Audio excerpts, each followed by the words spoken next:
Peter's denial is placed differently in different Gospels.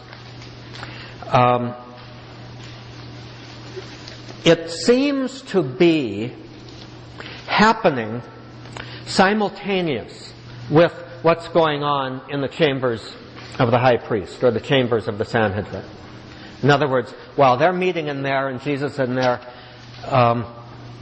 Peter is out in the courtyard cursing and swearing and saying he doesn't know the man. It's described just a little bit differently in each of the Gospels. In fact, John kind of intermingles it with the trial. So, part of the trial is going on, and then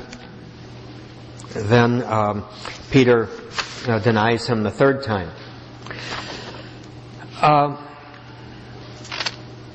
One of the things that is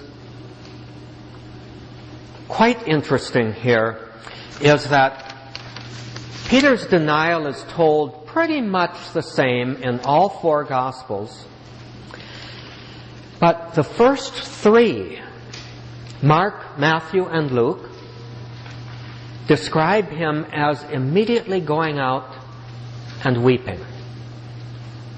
John doesn't do that.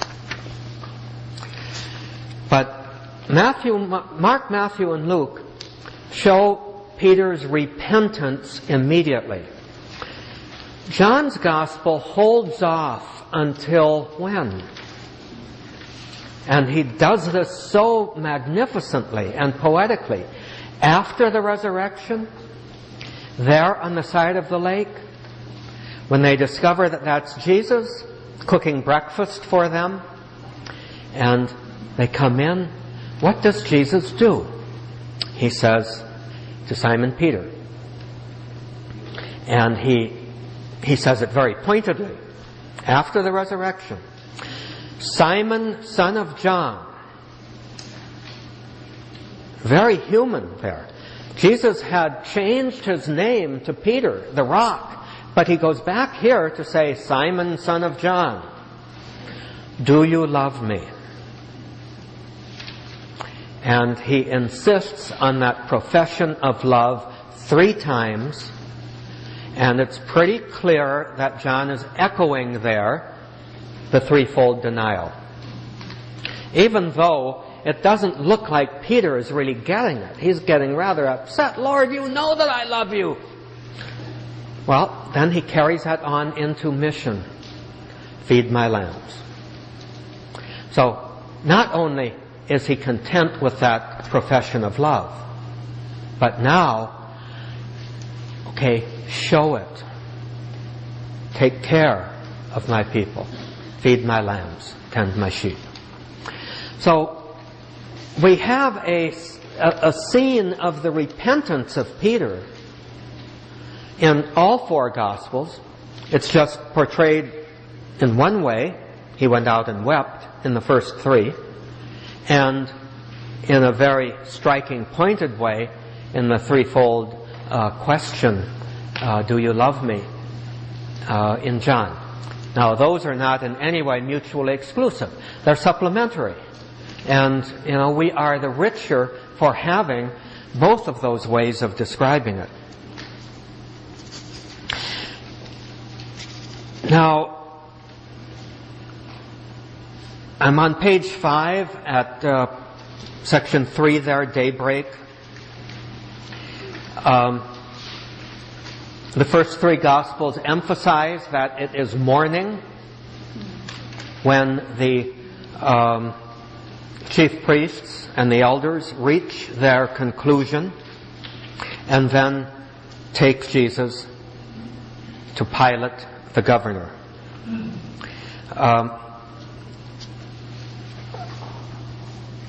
Was Pilate a good man or a bad man? Well, he was probably a competent Roman bureaucrat who was caught in a very difficult political situation because right at that time there was a transition of emperors And Tiberius seemed to not be exercising his power and left it to kind of an underling who was trying to himself become emperor, named Sejanus. And apparently Pilate was Sejanus's man rather than Tiberius's man. And yet he was sort of caught in between. And interestingly, the Roman government had a lot of regard for the Jews. And they treated them in some very, very special ways and gave them a lot of self-rule. But apparently Pilate wasn't really aware of a lot of the traditions of the Jews, and he came in sort of like a bull in a china shop and thought that, what you could get away with up in those barbarian countries up around Germany, you could also get away with there in the Middle East, and it just wasn't quite that way. So he was probably harsher than most of the other Roman officials had been. But we have to remember, too, that a generation earlier was Herod the Great, who was the king, and he was legitimately recognized by Rome, but he was an absolute disaster. And everybody, including the Romans, wanted to get rid of him, and they were so happy when he finally died. And then they were able to reorganize the government. And one of the things that was part of the reorganization is that Galilee was ruled by one of Herod's descendants. But Judea came more directly under the Roman rule, and they had sent the governors there. And I think Pontius Pilate was like the second or third of the Roman governors there in Judea. And it was a relatively happy, peaceful thing, which is one reason why the temple authorities wanted to preserve peace. They knew how severely the Romans would put down any kind of revolt. So they wanted to, preserve peace as much as possible. So whether Pilate is sort of a good guy or a bad guy or sort of in between, he certainly was a bureaucrat, a company man, if you will, trying to serve himself, certainly, and serve his own career. Now, in Matthew's Gospel, at this point where they're leading Jesus away, he inserts this story of Judas, which obviously just breaks up the narrative. But he just wants to kind of put a finishing touch to Judas. Judas is sort of left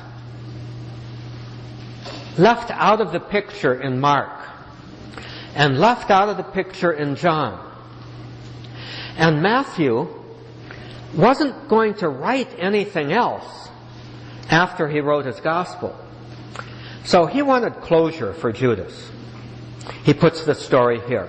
Luke puts the story of Judas in the beginning of the Acts of the Apostles.